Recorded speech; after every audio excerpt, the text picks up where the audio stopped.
This is a great honor for every fan of the Dallas Cowboys. I'm honored to be in the NFL.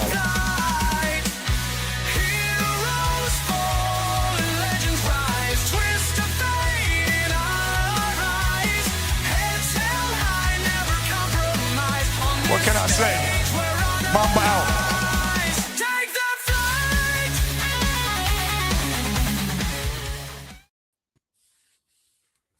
What's going on, everyone? It's your 4 resident Dodgers haters here on the afternoon show.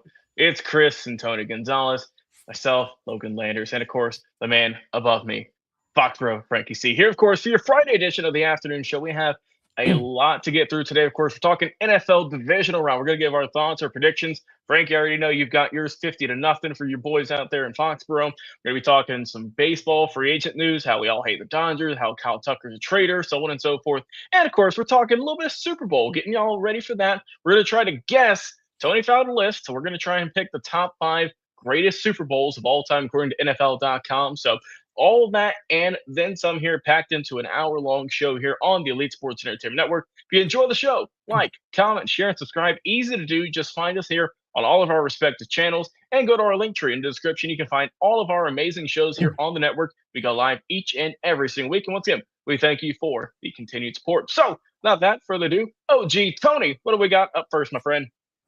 Hey, let's jump right into it, to the Saturday playoff games in the NFL. Let's go to game 1. That's going to be at 4:30 p.m. on Saturday.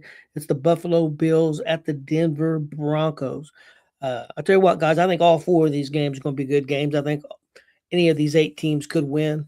I think it's going to be interesting to see how the Bills come out at Denver in that altitude. Chris, what are you thinking about this game? Who's going to win it? Yeah, it's going to be a good game. Denver's defense is good. Buffalo's defense has been playing better over the last 4 or 5 weeks. Since they got Milano back, that's helped them a little bit against the run. They still struggled some against the run last week against Jacksonville, but they also still have Josh Allen on the other side of the ball. That's seemed to have been able to put the team on his back. I think it's going to be a real good game. I'm leaning toward the Bills here, just because I trust the Bills' offense a little more than I do Denver's offense. Seems like Bo Nix at times can't do nothing for 3 quarters, and then they try to turn it on in the 4th. And I think if that happens in this game, they could be in trouble. I also think the bye week could be a little bit of a factor too, since the Bills did get to play last week. Sometimes teams are a little rusty coming off that bye. Sometimes teams aren't, so we've seen it go both ways. But yeah, I'm gonna favor the Bills here. I think this game is going to come down to the end, probably a 3-point game. Okay, and Logan, what were you thinking? I think it's going to be a good matchup. 2 teams pretty evenly matched a little bit. This is going to be a home game for Denver, which we know that they've had an impressive 8-1 record on the season. Hell, Denver was able to dethrone the Chiefs this past year and taking the West. So, a season where I thought they'd be good, but I didn't think they would be as good as they were, right? And for Denver, as Chris mentioned, a good point there, they've looked a little bit stagnant at times, especially when it comes to offense, but we know that their defense is – we have a lot of really good defenses in really just all the playoffs here. And Denver is some of the best. But with Buffalo, the main thing people are going to point out, of course, and they have kind of all season, is they don't have a true number 1 receiver in that sense. They have a lot of guys who contribute in multiple ways. They have an effective running game as well with James Cook, who's had a really good, impressive year. Of course, you have Josh Allen, a guy who's cook home MVPs, and he can get it done. However, as we've said for how many years in this current incarceration of the Buffalo Bills, they just fail in the playoffs, man. They just can't get over the bump. And it was like that in the 90s. And I don't know if Tony, if that's any on your Super Bowl list and the Bills and their 3 tries and 3 losses. We'll talk about that a little bit later. But I think that Buffalo can pull it out in this one. It's going to be tough, though, because, like I said, it's going to be in Denver on the road. Cold weather ain't going to be a factor for either of these teams. They're both used to it. So it ain't like it's the Rams, who we'll talk about later. But I think I will go the Buffalo Bills in this matchup here. I'll go with the close one. I'll go with 7-point ball game, though. So I think the overall, the Denver Broncos going to put up a hell of a fight. But in the end, I like Josh Allen in clutch time a little bit more, so I'll go with him. Yeah, and Frankie, kind of know what your take is or have an idea, but what are you thinking in this game? I'm going Denver. I'm gonna go opposite the route, and it's not because I don't want to play Buffalo. I would love to play Buffalo for a third time and smoke them. But I just feel like the reason why Buffalo isn't gonna win is like what Chris said. Their defense is slowly starting to turn it around at the perfect time. But now their offense has taken some hits. They got Gabe. Gabe is going to be out. Gabe Davis is out for the rest of the year. He's on torn ACL, and then they also got another wide receiver who's out with the torn ligament in his leg as well. So Josh Allen is going to be down two of his top wide receivers. I get it. He got Brandon Cooks, and he can spread the ball around. But when you got big targets like that are out against this Denver's defense, who's led by Sean Payton, I think it's going to be tough for Josh Allen to find some way to try and drive this ball into a close game. I do think it's going to be a close game because I never ruled out Josh Allen, kind of like you never ruled out Patrick Mahomes or anything like that, because it's Josh Allen. He's a great, phenomenal quarterback. I hate that he's with the Bills. I like him as a player. I just don't like the team he plays for. I do hope that we get a good game out of this, but because it's at Mile High, we know how tough it is for other players and other teams to go to Denver and try and win at Denver. It's going to be real tough for Josh Allen and the Bills with like I said, with two wide receivers out. It's going to be really tough. So I feel like this game has to come down to Buffalo's defense for this win. And if they don't show up for this game, I think Denver is going to take this and head to the AFC Championship game. And I get what Chris said. Bye week, look out for that one as well. Bye week always sometimes it helps a team and sometimes it ruins a team. So I'm hoping that it can ruin them, but then again, I think it's going to help them out as well.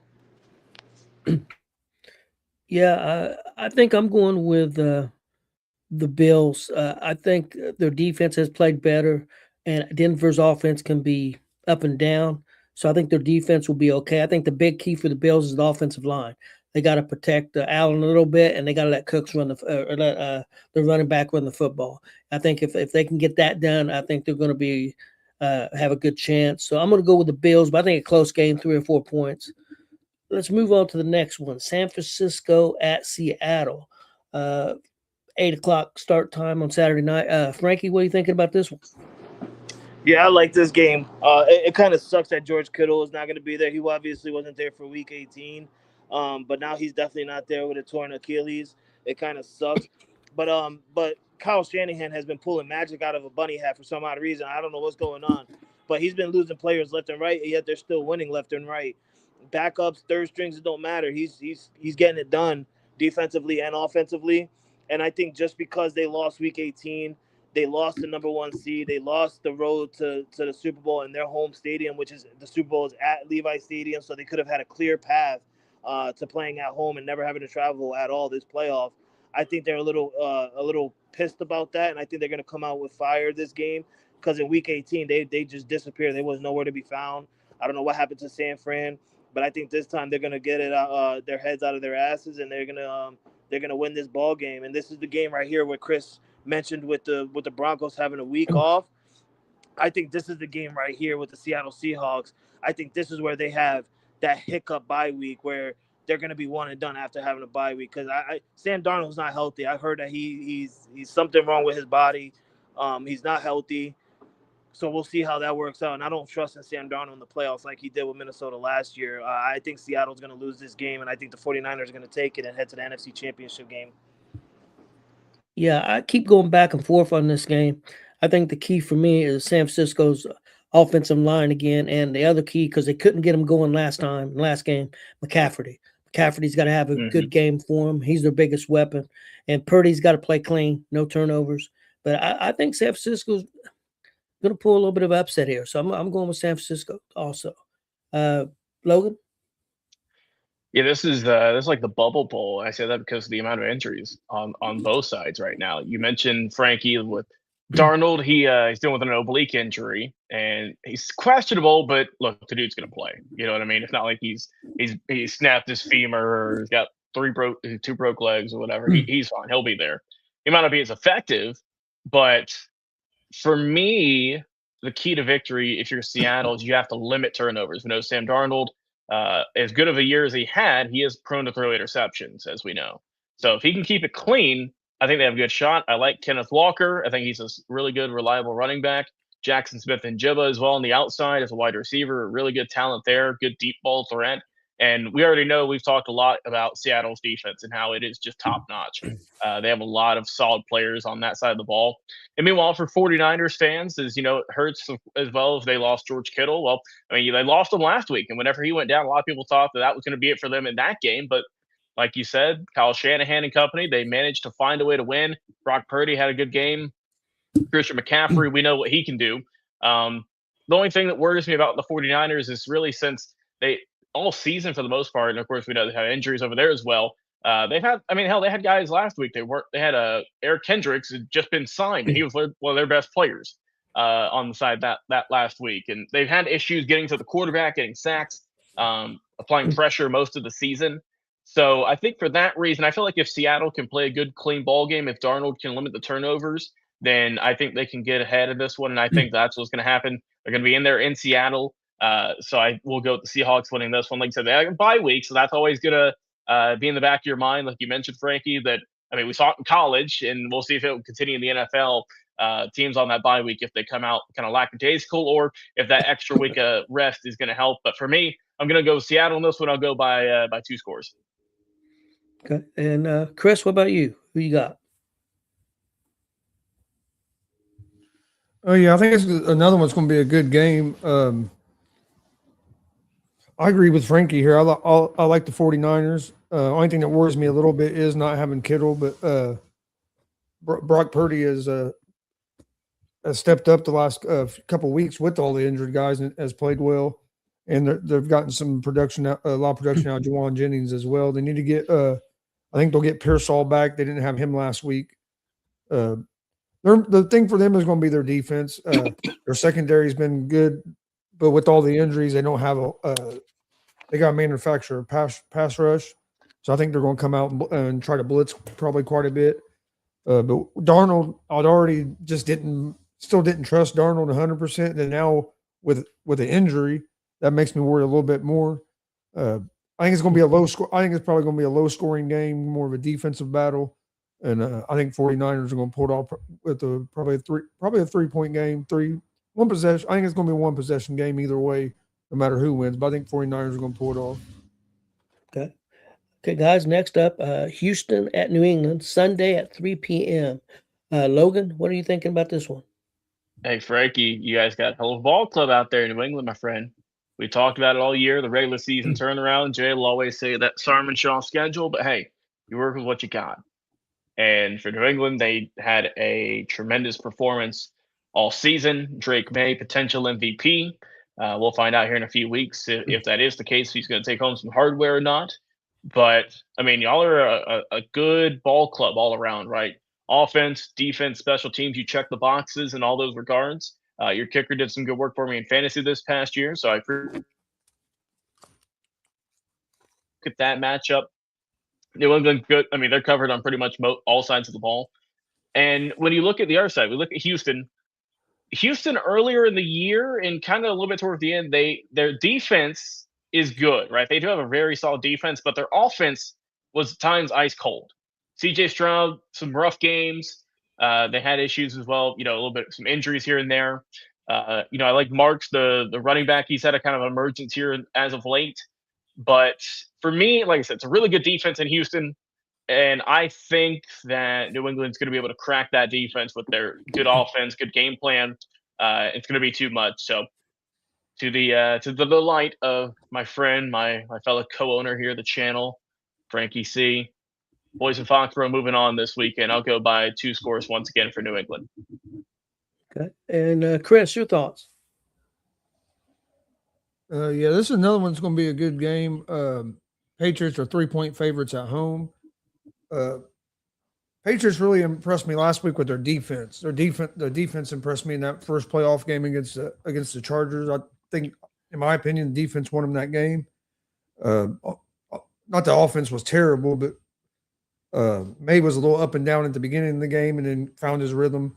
but that defense, man, all day long just beat the holy shit out of Justin Herbert. Texans have a real good defense. I trust the Patriots offense more than I do the Texans offense. Hell, we saw the Texans got lucky to win their first round game, turning the ball over. 5 fumbles by CJ Stroud.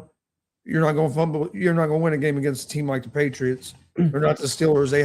Their offense is a little more capable than what the Steelers' offense was. And a lot of people forget that was a 7-6 game going in the fourth quarter. I know its score ended up being a blowout, but that was a close game up until about 8 minutes left in that fourth quarter, and then it all just kind of went to hell for Pittsburgh. But no, I think Patriots win this game. I think it's going to be a 1-possession game. I think this could be a low-scoring game as well. But I think Patriots pull out the win. I think the Patriots defense could be the story of this game. Instead of everybody talking about the Texans defense, I think this could be the Patriots defense could be the story of the game. Yeah, I kind of agree with you guys. I like Houston a lot, like their defense, but their offense, I just don't think it's going to play well enough in this weather and everything. I think New England wins this game by a touchdown. I'm just not sold on Houston's offense. I'm just not. So I'm going with New England in this one. Frankie? You already know, baby. You already know. Drake, the MVP candidate. Hey, Frankie's taking Jay's Houston Texans. I already know what Frankie's going to do. Exactly. Go on the upset. Okay. This is amazing. This is like a storybook that's going to be a happy ending in my part and a sad ending for Joe and Jay. It's going to be amazing. I can't wait. But listen, I've been saying it since the beginning, right? And Chris kind of hit it on the nail with our defense. This is the reason why. In the first 8 weeks of the season, if you guys don't remember, we've been stopping running backs. Running backs going to get more than 50 yards on us in the first 8 weeks because our defense was healthy. Then we started getting some people hurt little by little, and things started to change, right? We still kept winning, though, because we had that next man up. People love to play for Vrabel. I feel like and I said it multiple times, I feel like we're the most completed team in the NFL because we love playing for each other. We love playing for our coaches, not like how we were when we had Bill Belichick, right? Nobody didn't like to play for Bill because he's just such a hard ass. I think this time around, we're a complete team. We're a complete unit. Now, coming into the playoffs, our defense got fully healthy. And I said that, towards week 18, week 17, I was saying that to you guys, that our defense is going to get slowly healthier going into the playoffs. Milton Williams coming back. Look what he did to secure us the game last week against the Chargers, right? Robert Spillane coming back. Christian Gonzalez got hurt last week. He got put in the concussion protocol, but he's full participation this week in practice, so he'll be back for this game. So we're fully healthy again on defense, and that's what helped us. The offense, yes, I'm gonna give Drake May a little slide on offense because it was his first playoff game. And I feel like every rookie, not a rookie quarterback, but a young quarterback who hits the playoff game the first time has some butterflies in their stomach. But he got it done. I saw it in the beginning. It was a little hiccup, but then he got himself composed and he got himself back on that field, and he went out there and played the way I expected him to play. Different scenario with the Steelers, and I said this to you guys before we came on the show. We're not a pocket quarterback anymore with Tom Brady. The Steelers having Aaron Rodgers, he's a pocket quarterback guy. That's the old school quarterbacks. He's still in the old school rhythm of being a pocket quarterback. That's why the defense of Houston kept getting to him and kept sacking him, kept force fumbling and stuff like that. Drake May is not a pocket quarterback. When he feels attacked and he feels the defense coming after him, he's going to look at some green grass and he's going to run. Don't matter how many yards that he gets. He could get 2 yards. He could get 3 yards. He's not going to be taking a sack. And if he does, it'll probably be like 1, 2, maybe 3 tops. Okay. He barely gets sacked a game. So I expect him to run the ball more. And I feel like our offense is more younger than DK Metcalf and all these other guys. I feel like we can compete with this Houston team and this Houston defense. And I've been saying to Jay asked me last week, who would I want to face going into the divisional round? And I told him, I said, I wouldn't mind playing the Steelers because we lost to them in week 3. That would be a revenge game. But I want Texans because if we can beat that defense, I feel like my team will be able to, to get to the Super Bowl. because of that top defense, that number one defense in the Texans. We can compete with anyone. So I kind of like this matchup, and I kind of like what Joe said right here. He goes, I got Texans. That defense is no match for the Patriots offense. Well, if you know what you were saying, sir, I agree with you. That defense is no match for my offense. So good job There we saying go. that, Joe. I absolutely appreciate it. You're you could go with pick your Texans, but you're giving my team some compliment. I wish I could see Chris's face right now. I know what he's doing behind camera. I know what he's doing. He's playing catch up. If you guys know me and Chris, what catch up is, I know what he's doing. But I wish I could see his face because Chris would be laughing right now at this because it's just I got the Texans. That defense is no match for the Patriots offense. That's absolutely well put. I agree with you. They are not no match for this offense. You're gonna see on Sunday at 3:00, baby. You're gonna see. And Drake May, listen. Drake May has been playing against tough defense this year, and I feel like everybody, because of our schedule, you guys aren't looking at it right. You know, I mean, we beat the Bills defense, we beat Atlanta's defense. Atlanta's got a good defense. Cincinnati's got a good defense. I mean, we've played pretty good defenses this year. This is the defense that we have to go out and show the world that we are not a fluke team. And I said it. If we can go out there and beat this team, I can guarantee that my team will be competitive to make it to the Super Bowl. I'm not saying they're gonna go to the Super Bowl. Logan, don't look at me with that look. I don't mind. I'm not sitting here from like 5 years ago with Tom Brady on my shoulders, being okay and saying, yeah, we're gonna go to the goddamn Super Bowl, Logan. Now I'm just sitting here and I'm gonna tell you guys, if we could beat this defense, I have confidence that my team can make it there. But fuck Jay, fuck Joe, fuck Texans, go Pats, let's go Drake May, MVP. Having Joe here is just like having Jay here. I mean, we don't miss Jay at all. And what's crazy is we can't even say Jay Biden. Like his name is actual Joe, so he is a Joe Biden right now. Yeah. Guys, let's move on to the next game. It's the Rams at Chicago. That'll be Sunday night at 6:30 p.m. Man, is Chicago going to do it again? They're going to pull another one out their butt? I don't think so. Even though I think the Rams might have some struggles in the weather a little bit, it's supposed to be pretty nasty. I just think the Rams are a better football team. Unless Chicago can get some turnovers and get Stafford in some trouble, I'm going with the Rams. Chris, what do you think? Yes, I think this is going to be another game that could be a good game. This is a game for me. The Bears are going to have to get off to a quicker start. If the Bears get down 21-0 like they did to the Packers, or 17-0, whatever it was, like they did last week to the Packers, I don't see them coming back on the Rams like that. I thought the Packers' second half strategy was terrible. You had that big lead, and instead of playing to win, you kind of played not to lose. Got a little conservative. You get a team down, you got to put your foot on their throat and choke them out. You don't let them back in the game. And I just think the Rams are the better team here. I think it's probably going to be a close game, especially being in Chicago. But I'm going with Matthew Stafford and the Rams. They have more experience. I think they got a little bit more complete team than Chicago does. And I think Chicago's on defense. The key for them is they're going to have to get turnovers. That's what they rely on. They have trouble getting off the field on third down if they don't get a turnover. So I think that's going to be big if the Rams don't turn the ball over. I think they have a real good shot winning this game. So I'm going to go with the Rams. Okay. And Frankie, what do you think? I want to go with the Rams so bad, but because of the weather is going to be a huge factor, and we've seen Matthew Stafford and how he plays in the weather. Like, he does not play good in cold weather. He really doesn't. I want to pick the Bears so bad. But I'm going to go with the Rams because the Bears just beat Matt LaFleur, and it didn't look good at the end with Ben Johnson running up, not even wanting to, you could see it in his face. He did not want to go for that handshake. And he said it many times. He does not like Green Bay. This is a guy who coached the Lions. He's the head coach offensive coordinator for the Lions, and now he's head coach in the Bears. You can definitely tell he hates the Packers. And there's one guy that no one is naming in the Rams that we should be looking at, and that's Matt LaFleur's brother, offensive coordinator Mike LaFleur. I feel like he's gonna have Matthew Stafford in this offense, turn it around, and just like, listen, we're gonna double down. And the Rams are not gonna be anything like the Packers. If they have that lead, they're gonna keep that lead. Sean McVay knows how to keep a lead. I feel like he's gonna keep that lead I'm going to go with the Rams on this one. The weather factor, Tony, scares me. It really does because Matthew Stafford does not play well in the cold. I'm talking about like this is going to be like 8-degree weather. It's going to feel like negative 20.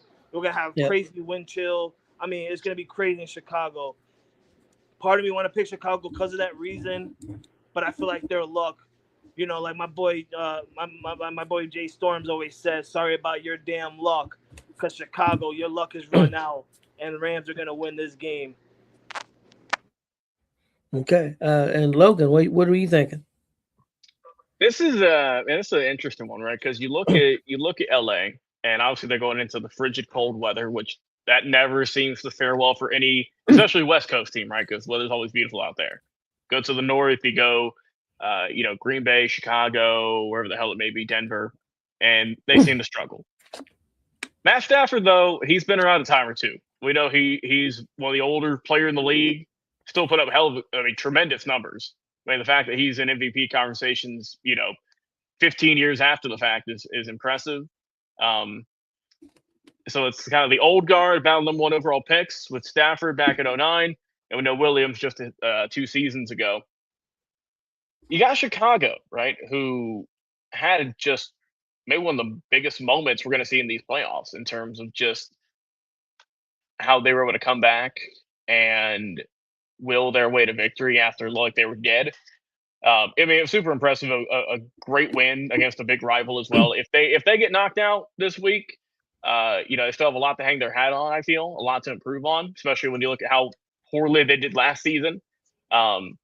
Credit to Ben Johnson and company, as we've all said, but it might not be over. It's tough to tell though, because with LA, they're just a stingy team. You know what I mean? They are solid all around.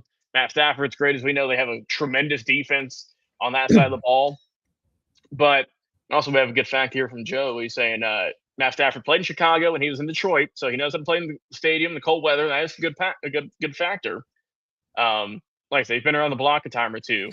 But hold on, Logan. Hold on, Logan. Go ahead. That's the most stupidest shit ever. Was Matthew Stafford a winner in Detroit, Joe? Because I remember him being a loser. I remember him being part of the first ever 0-15 team. And clearly, you have to go to Chicago. Clearly, he went there. Clearly, it was cold. And clearly, he lost. So, I mean, that don't mean shit that he played for Detroit and he played in Chicago. Did he win there? No. Detroit was ass under Matthew Stafford. Matthew Stafford wasn't ass, but the Lions were ass. Look, I'm sorry. I didn't mean to cut you off. That's just he's coming up with dumb things today for some reason. He's like, it's like we have a day without Jay, but Jay's still here for some odd reason. Yeah, he's here in spirit. But I'll go with the Rams in this one. I'll go kind of the older vets in this. And kind of an upset in a way, I guess you can say, with the weather and whatnot. But I mean, this is a good team, right? Sean McVay, he's done it before. This team won the championship a couple of seasons ago, so he knows how to get past everything, move on. The hell is cold weather games? What does that classify as? Cold weather games. Chicago, what's your staff for?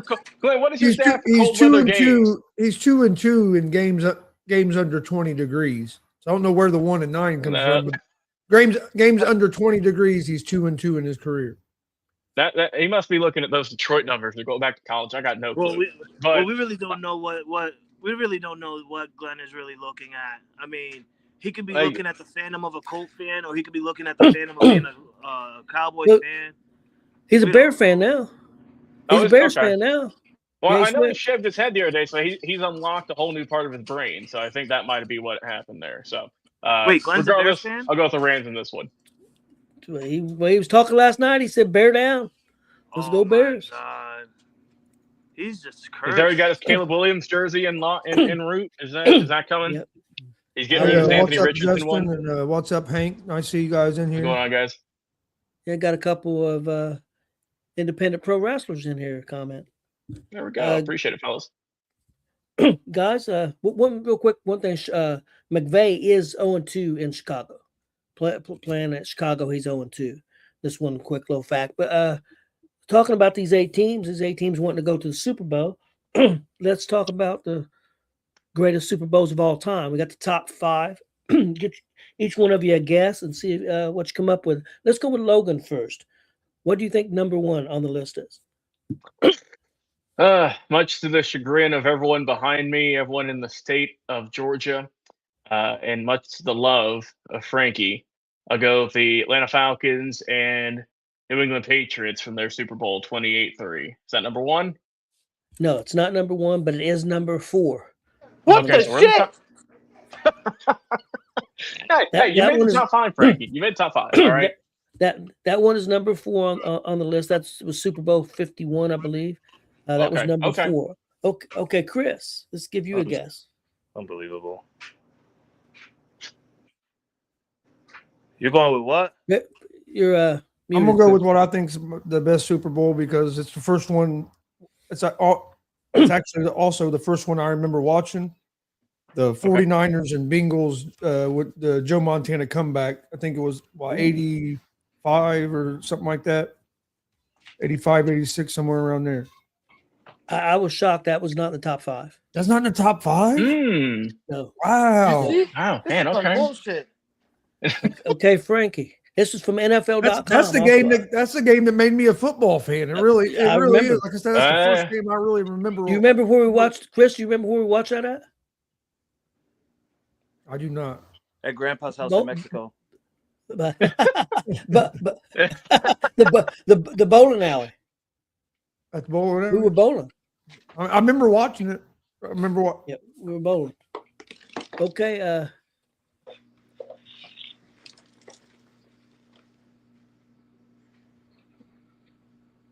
Okay. Appreciate it, Jerry. Frankie, what do you think number 1 is? What the hell is he talking about? I'll say, who was he the OC for? The OC for the Falcons was Kyle Shanahan. And the OC for the Patriots was Josh McDaniels. Yeah, I think he's. I don't know where I got LaFleur confused. from. Anyway, oh man.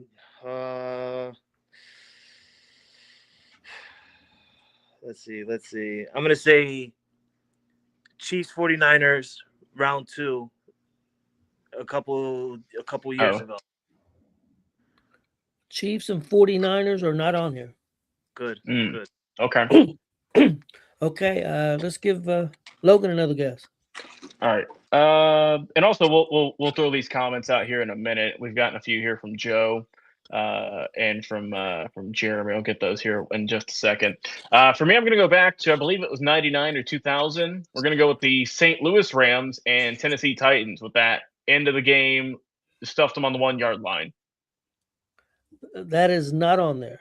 Oh man. Okay. Good So ending. I'm gonna give you one. I'm gonna give you number 5, guys. Wait, let me Number have another 5. guess. Okay, I'll give all of Everybody have 2 I'll guesses. give all of you 2 guesses. Let's and go then I'll give one more or round. 2. Yeah. Okay. I'm going with the Giants beating the Patriots in the Super Bowl to keep them from being the undefeated team. You want me to go to your Helmet house? catch. You want That me to go is- to your house? That is number 2 on the This is list. bullshit. Super Bowl Nice work, 42. Chris. Okay. This is really. I need to write. I need to write NFL fucking letter. Hey, it's all right. It's all right. Let's see. Frankie, how about you give one more and then we'll go to our comment section. We'll see if those are on there. Yeah.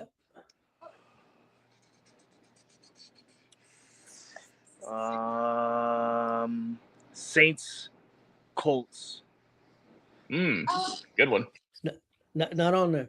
Is that Not is there. that the one you mentioned? Is that the one you mentioned, Chris? Oh, okay. No, I was just laughing because that's the one where the Saints done the onside kick at halftime. Yeah. Fuck the game. All Hey, right. you So said you Tony, had before you on there. reveal it here, let's see if anyone in our comments is able to guess them. So Joe chiming in saying Dallas and Buffalo from '93. That is not on there. Yeah, I'm about to say All right. that's the 2 most. And I know teams. this one probably won't. I think this was just to jab at Frankie, but Jeremy chimes in and says 85 Bears destroying the Pats. That is not on there. No, I think that one, Logan. He was talking about the offensive coordinator thing. Okay. All right. All right. That makes sense. He's got Jeremy's got Bears and Colts from was that 06? Nope. That's not on there. Okay. Yeah, All nothing right. with Colts in it is going to be in there. Nothing. I'm Yeah, gonna make the top 10. It's Then I'll not make it. in the top 5. I'll give you guys Okay. number 5, and then we'll go another round. Okay, what's Number up? 5 on the list was Super Bowl 25. The Giants defeating Buffalo 20-19. That's Okay, stupid. good game. The fact that Buffalo's even in the list. So what's left is number 3 and number 1 is what's left on the list. Okay. I'm kind of stuck between two, so I'll go with my first gut instinct. We'll go back to, I believe, 2017. Philadelphia Eagles, New England Patriots, Nick Foles with the Cinderella story, giving Philadelphia their first Super Bowl. Y'all really want to piss me off today. It's a That- damn that good one- game. What do you want? That one is not on there. Oh, come.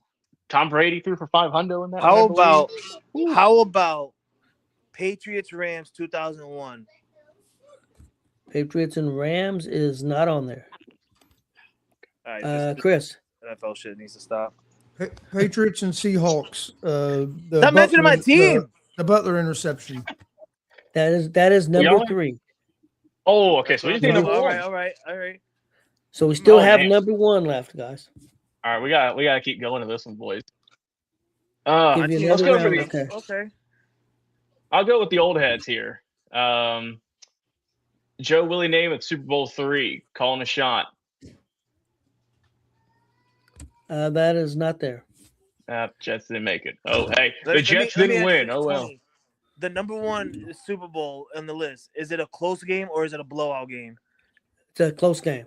Okay. Okay.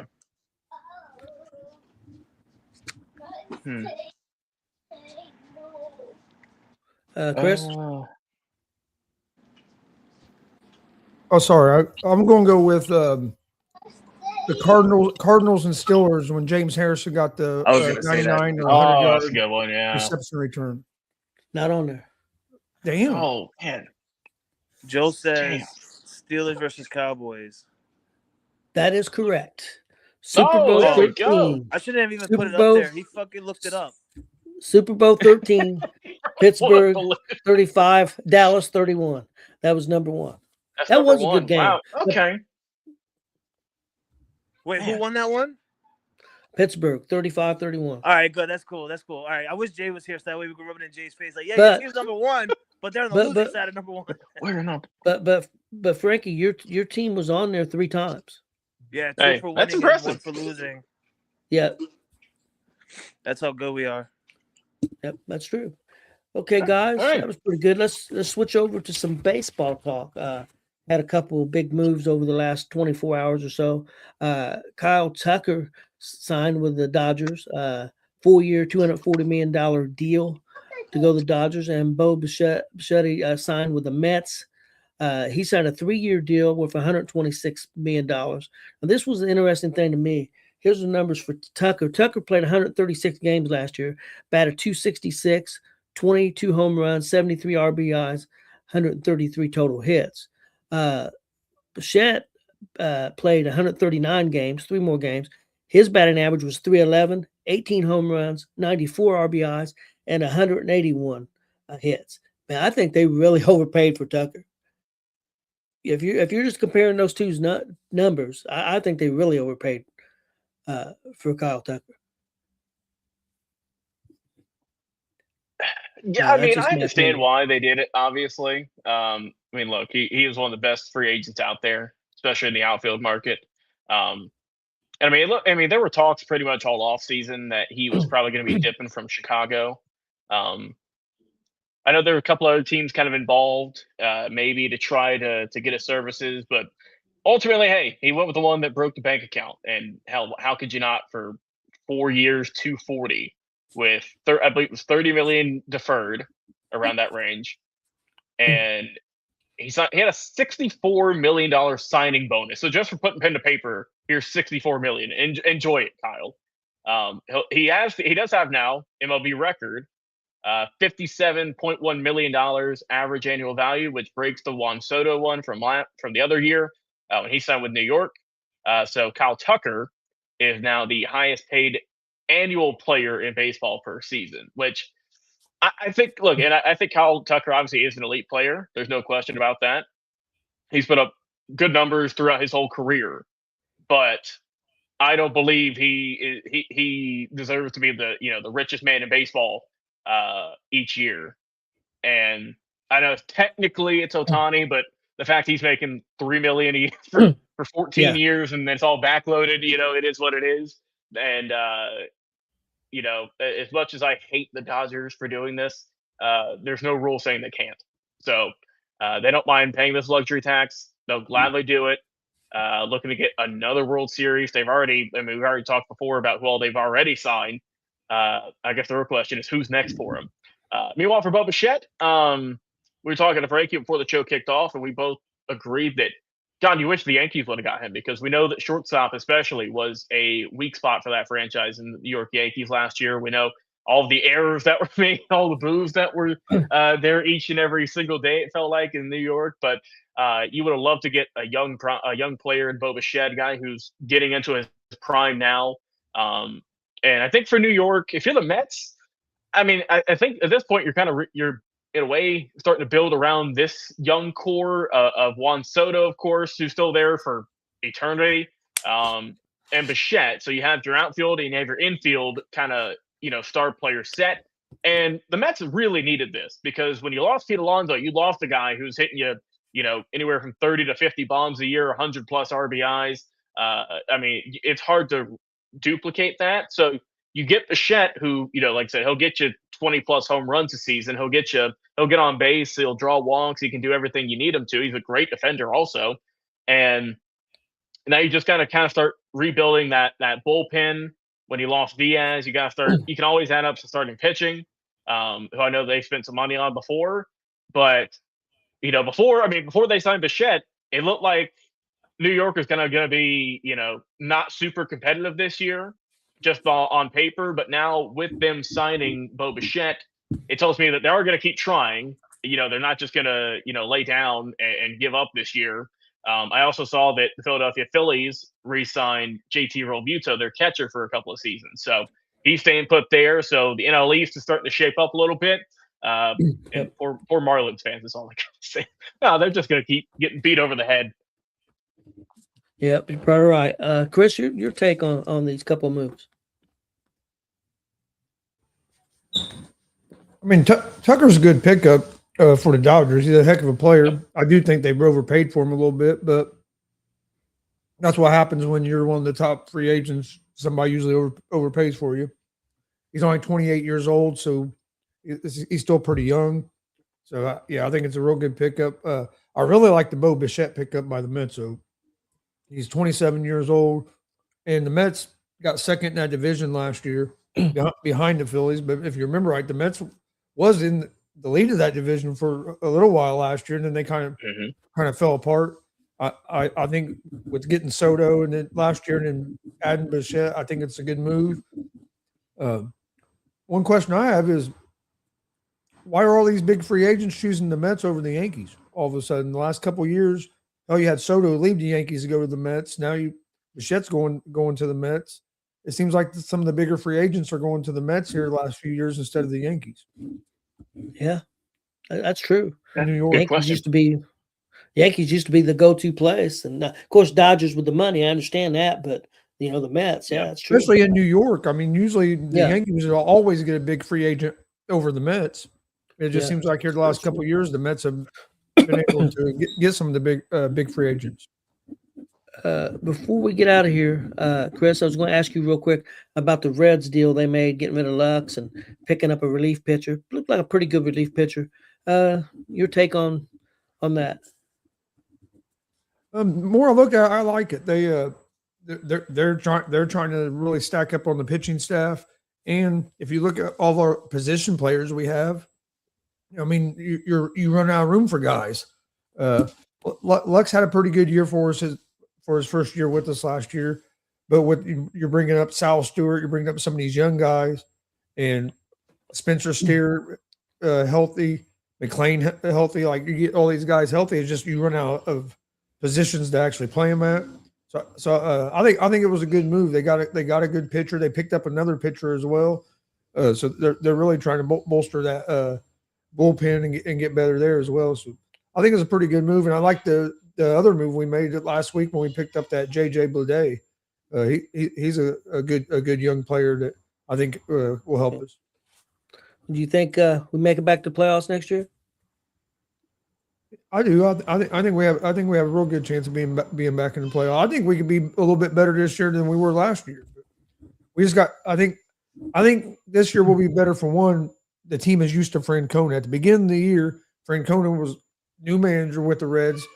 He's great. I think he's a great manager. Don't get me wrong, but you had to learn his players. You had to learn your team. So I think as the year went on, you started to see him trusting players more and starting to figure out how to rotations and stuff. And I think this year that'll even be better and tighter because now he knows everybody. And last year we had some injuries at inopportune times that really hurt, especially to our pitching staff. I mean, at one time all of our starters was out. there we were pitching guys that you never heard of, and we were still right there. So we still made the playoffs. Made the wild card. So I think we'll have a good chance of at least being a wild card again this year. Hopefully we can compete for that division. We were in the running for that division most of the season last year, and then fell off there toward the end. So hopefully we can compete for the division. But I think we have a chance to make the playoffs. Yeah, I like our pitching staff. If we stay healthy, I'm worried about our hitting. We really didn't get a big bat. I'm worried that if we're going to have enough hitting. They think Sal Stewart's going to be that big bat. Okay, we'll see. He came in and played the last couple months, but if you remember, he was pounding the ball in the minor leagues, and even in the major league, when he first came up, was pounding the ball.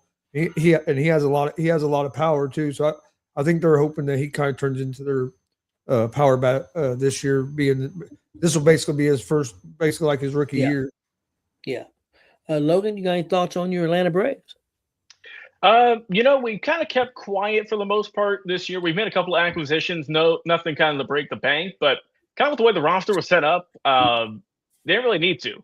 A lot of guys had either injuries last year or just down years. So, a lot of those guys already signed a multi-year contracts. Are the core positions with Acuna, with obviously Albies, Spencer Strider, Chris Sale, et cetera, et cetera. So they didn't really need to make a big splashy move. They needed to shore up their shortstop position, which they did earlier in the offseason, kind of when it first kicked off with Ha-Seong Kim. So signed him. I think he'll be a reliable, better option this year than what we had last year with like Nick Allen and company. I think that's already a big addition.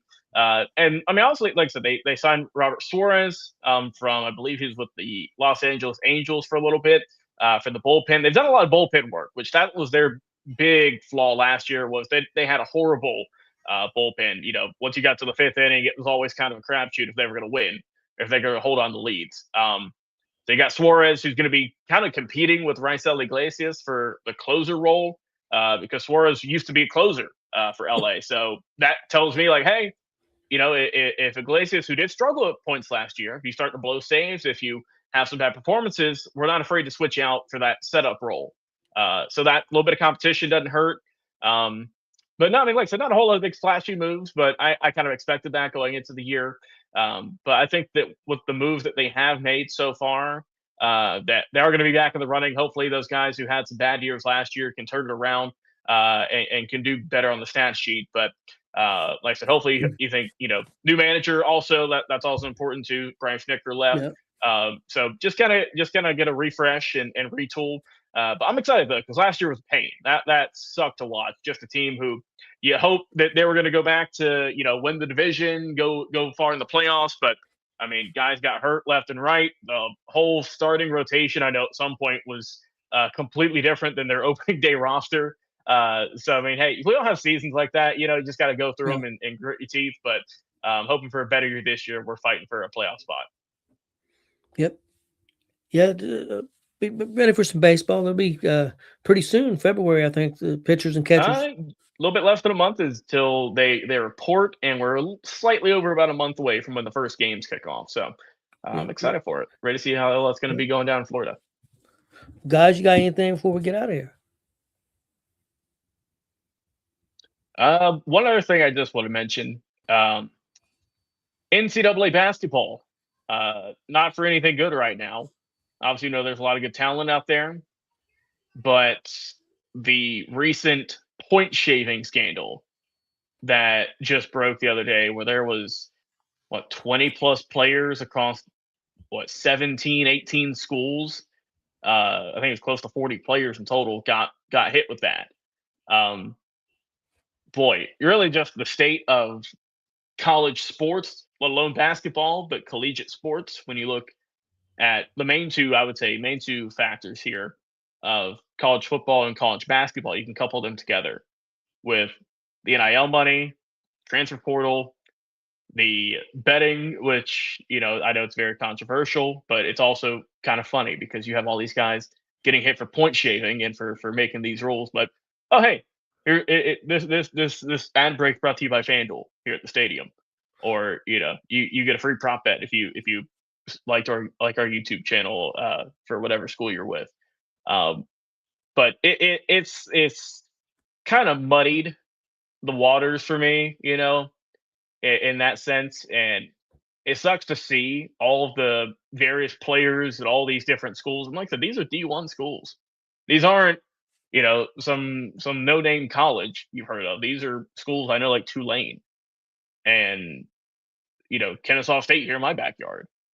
And it's just unfortunate to see it happening at now this scale. And I think it's only going to get worse because we saw last year, in the NBA with Jonte Porter, Michael Porter's brother, got hit with that in the NBA. He got lifetime ban. We've seen it in college football as well. So the NCAA has to, kind of look in the mirror and figure some way to regulate all this because it's been the Wild West, but each day it feels like it's getting more and more away from what it is. And this isn't really even college sports anymore. This is just minor league sports now at this point. Yeah. You go high school is the new college, and you go from that into the minor leagues, basically, is what it is. Because the kind of, you can say, purity, I guess, of college sports and all the kind of, behind the back deals that were made, the going to your grandma's house and give you some money that were done in the dark are now just kind of in the light now. And it's unfortunate to see, but I saw that headline flash across the other day, and I wasn't honestly surprised with how everything's been going on. But that's just my thoughts on that.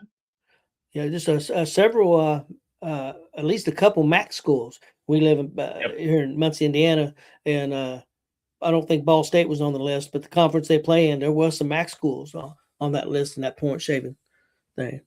Well, Chris, you got anything before we get out of here? No, just I agree with Logan that they need to do some stuff with college football with the transfer portal and stuff. But as far as the gambling, I think with the emergence of the online gambling with FanDuel and DraftKings, I actually think it's helped because all this point shaving and all this stuff had been going on for years, but it was never caught. Mm-hmm. Now, with it being legalized and people trying to do it online, they're watching that and they're catching these things that in the past wouldn't get caught. So I think that's why we see more of it. I don't think it's happening much more than it used to. I just think they're getting caught now because it's more out in the open where it used to all be with the mafia and everything else. Yeah. Yep. Well, hey, all right. Guys, join us Monday. We'll have a big show. We'll be recapping the big. We'll be previewing the big college game for Monday, IU and Miami, and then we'll have a recap of all the NFL playoff games. So also maybe some more baseball news. Maybe there'll be some more free agents. You never know. So join us Monday, 2 p.m. Eastern. Can't wait till Monday night. 1 p.m. Central. Yep. Looking forward to it. All right. Y'all take it easy. Be safe out there. Enjoy your weekends. Go watch some football. And, of course, be sure to check us out here, Lee Sports here in St. Mark. And, of course, Gonzo Sports Room. Link tree in the description. Check out all of our shows. Enjoy your weekend. We'll see you guys on Monday on